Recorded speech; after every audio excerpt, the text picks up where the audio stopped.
Welcome to Financial Buzz Market Weekly. I'm RK Walker here at the New York Stock Exchange, bringing you a review of this week's stock market. On Monday, industrial production for May was down 0.2%, lower than expected, and it follows April's 0.3% decline, and the Empire State Manufacturing Survey slid to its weakest level in more than 2 years, coming in at minus 1.98 for June.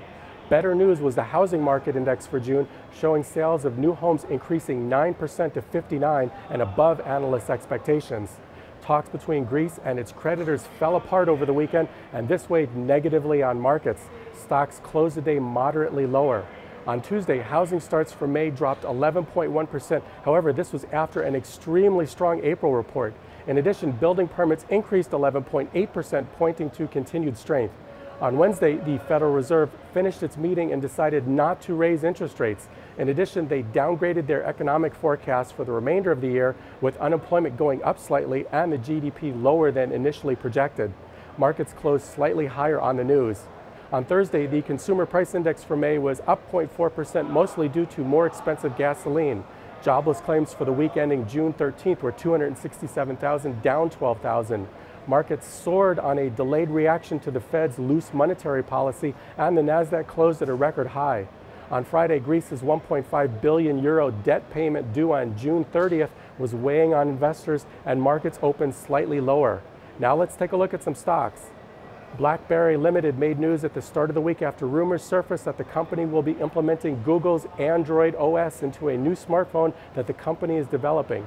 Currently, investors are on both sides of the fence on whether or not it will help BlackBerry. The Gap announced plans to close 175 stores over the next few years.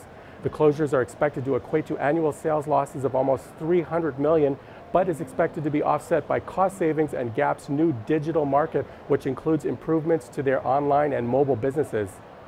Fitbit shares soared Thursday on their first day of trading on the New York Stock Exchange, increasing more than 49% over their IPO price, ending their first day at almost $30. Fitbit is a manufacturer of a wearable exercise monitoring device and has been deemed the best tech IPO this year after raising almost $750 million. The Walt Disney Company shares were up Thursday after the company released a summary of recent earnings from their broadcast of the NBA Finals.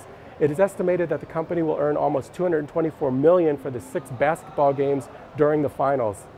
Kythera Biopharmaceutical shares spiked up on Wednesday from 60 to 74 after it was announced that Allergan will be acquiring the company for approximately $2.1 billion.